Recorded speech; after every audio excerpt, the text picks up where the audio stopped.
नमस्कार दोस्तों, आज हम बात करेंगे प्रकाश के बारे में। प्रकाश एक ऊर्जा का रूप है जो खुद अदृश्य होता है, परंतु हमें दूसरी वस्तुओं को देखने में सहायता प्रदान करता है। जब प्रकाश किसी वस्तु पर पड़ता है और उस वस्तु से टकराकर हमारी आंखों तक पहुंचता है, तभी हम वस्तुओं को देख सकते हैं, जैसा कि आपको चित्र में दिखाया गया है। अब बात करते हैं प्रकाश के गुण। तो प्रकाश के गुण क्या होते हैं?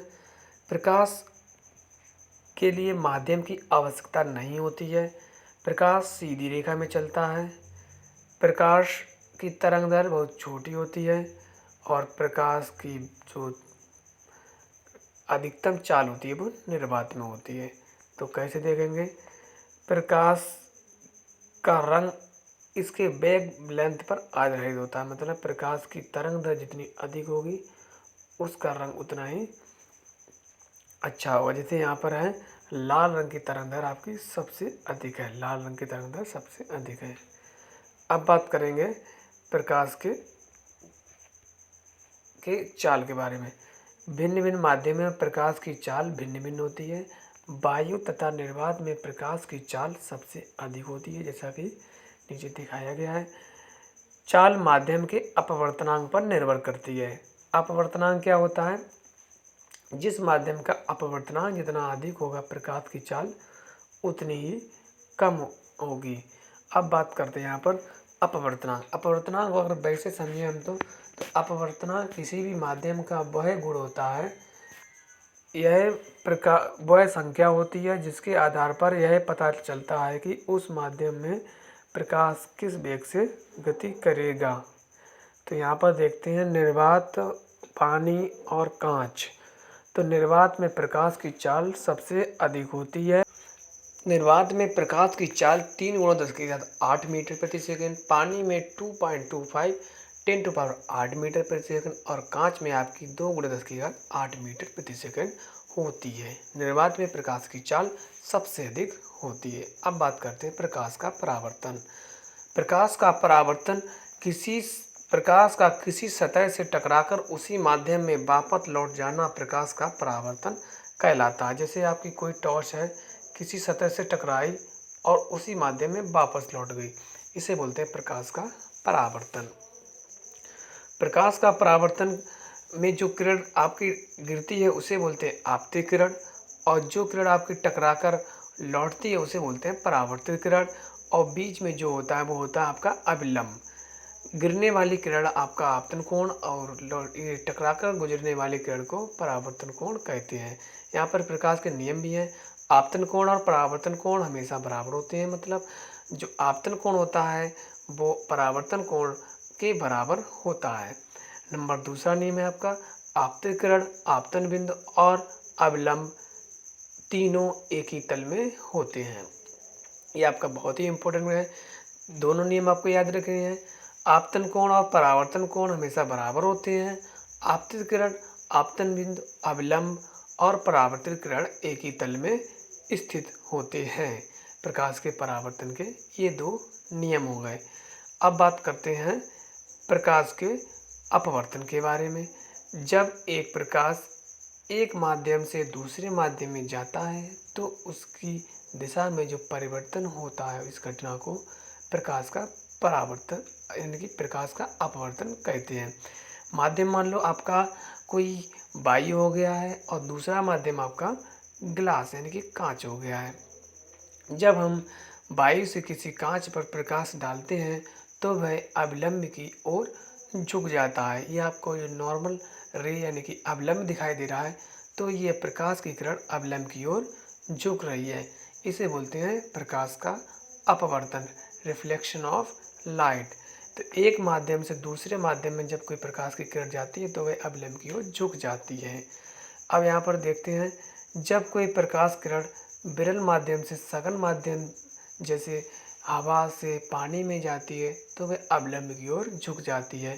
दूसरा देखते हैं, जब कोई किरण सघन माध्यम से विरल माध्यम में जाती है, जैसे हवा से आपकी पानी से हवा में आती है, तो इसे बोलते हैं अभिलंब से यहाँ पर दूर हट रही है। आप देख सकते हैं अब आइए हम अपवर्तन के कारण होने वाली घटनाएं।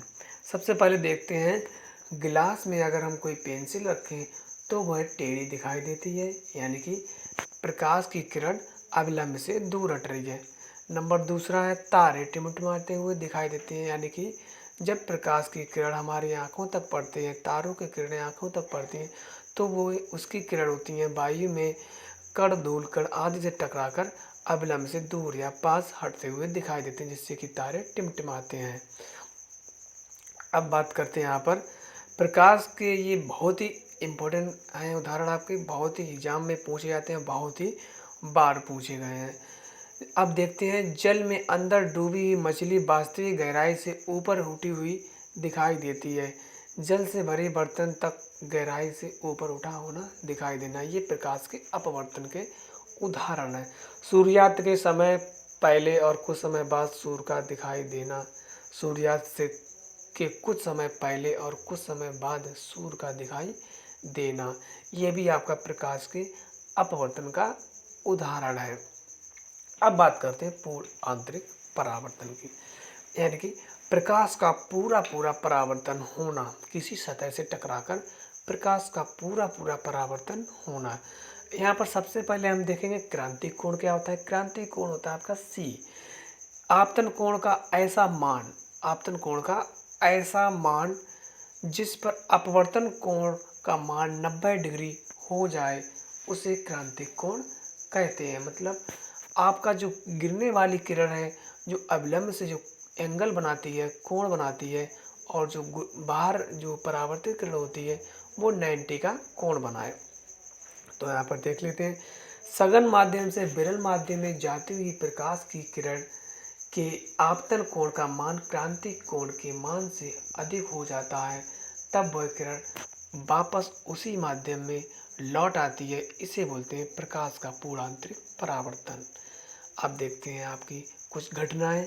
हीरे का चमकना, हीरा एक ऐसी धातु होती है जो सबसे ज़्यादा इसका प्रकाश अपवर्तनांक होता है, और इसमें एक बार प्रकाश जाने के बाद दीवारों से टकराकर इसका पूर्ण आंतरिक परावर्तन होता है। नंबर 2, पानी में पड़ी हुई परखनली का चमकीला दिखाई देना, ये भी आपका पूर्ण आंतरिक परावर्तन का उदाहरण है।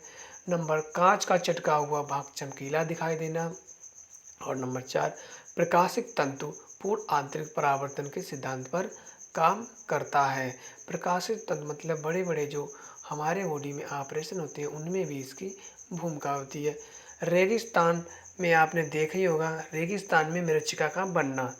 रेगिस्तान में कभी कभी गाड़ी ले जाते हैं तो देखते हैं कि पेड़ की छाँव के नीचे हमको कभी कभी पानी जैसी ऐसा लगता है कि ये पानी पड़ा हुआ है, जबकि वो ऐसा नहीं होता, वो पेड़ की छाया की मृच्छका होती है। मृच्छका मतलब उसका एक दृश्य होता है, इसे बोलते हैं मृच्छका।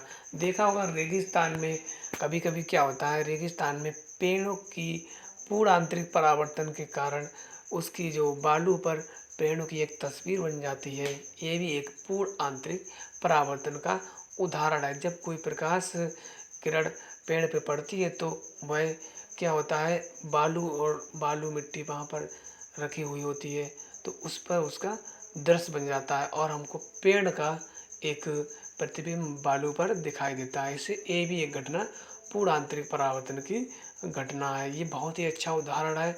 मृच्छका का बनना बहुत ही बार क्वेश्चन पूछा जाता है कि बताइए मृच्छका का बनना किस पर आधारित है। इसमें आपका ऑप्शन में होगा अपवर्तन के कारण, अपवर्तनांक के कारण, या अन्य पूर्ण आंतरिक परावर्तन इसका उदाहरण है। और नंबर 3, शरीर के आंतरिक अंगों को देखने के लिए प्रयुक्त की गई तकनीक एंडोस्कोपी भी पूर्ण आंतरिक परावर्तन का उदाहरण है।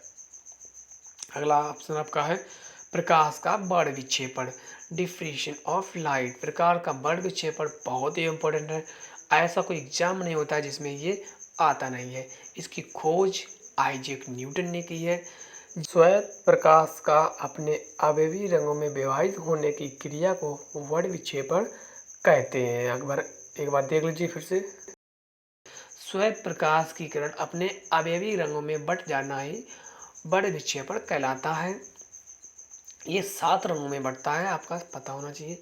आपको वैसे पता भी होगा 7 रंग कौन-कौन से होते हैं आपके। 7 रंग आपके यहाँ पर दिखाया गया है, red, orange, yellow, green, blue, indigo, violet. Hindi में आप याद कर सकते हैं वैजानी, हैप्पी, नाला, वैगनी, जामुनी, नीला, हरा, पीला, नारंगी और लाल। इंग्लिश में इसकी ट्रिक होती है बिग बियोर। आपको बता दें यहाँ पर बिग बियोर आप वॉयलेट नीचे से पढ़े violet, indigo, blue, green, yellow, orange और रेड। इसमें प्राथमिक रंग आपके होते हैं लाल, हरा और नीला। सबसे ज़्यादा इनकी तरंग दैर्घ्य किसकी होती है, तो बात करें सबसे ज़्यादा तरंग दैर्घ्य आपकी लाल कलर की होती है, लाल रंग की होती है। और सबसे कम तरंग दैर्घ्य आपकी वायलेट यानी कि वैगनी कलर की होती है। अब यहाँ पर बात करते हैं कि बड़ विक्षेपण सबसे ज़्यादा किसका होता है, वैगनी का होता है, और लाल रंग का बड़ विक्षेपण सबसे कम होता है। ये बहुत ही इंपॉर्टेंट क्वेश्चन है आपका, बहुत ही ज़्यादा। अब देखते हैं इस पे आधारित कुछ उदाहरण। इंद्रधनुष का बनना, इंद्रधनुष का बनना आपका इसी का उदाहरण है। बड़ विक्षेपण, पूर्ण आंतरिक परावर्तन और अपवर्तन, ये सभी इंद्रधनुष के बनने में सहायता करते हैं। इंद्रधनुष के बनने में सहायता आपके करते हैं। बारिश होने के बाद प्रकाश के परावर्तन, अपवर्तन और पूर्ण आंतरिक परावर्तन और बड़ विक्षेपण के कारण आकाश में बनी अर्ध चंद्राकार आकृति को इंद्रधनुष कहते हैं। इसमें परावर्तन, पूर्णांतरिक परावर्तन और अपवर्तन तीनों घटनाएं होती हैं। दोपहर ये आपका बहुत ही इंपॉर्टेंट क्वेश्चन है। प्रकाश का प्रकीर्णन क्या होता है जानते हैं? जब प्रकाश धूल कणों के कारण सभी दिशाओं में फैल जाता है तो इस घटना को प्रकाश का प्रकीर्णन कहते हैं। जैसे प्रकाश की किरण कुछ चलती है तो वह धूल के कणों आदि से टकराती है और टकराने के बाद यह कण जो होते हैं वो आपके पूर्ण आंतरिक परावर्तन यानी कि बड़े विक्षेपण की घटना करते हैं। इसके उदाहरण क्या हैं? आकाश का नीला दिखाई देना, सूर्य के उगते और डूबते समय लाल दिखाई देना और समुद्र में पानी का नीला दिखाई देना।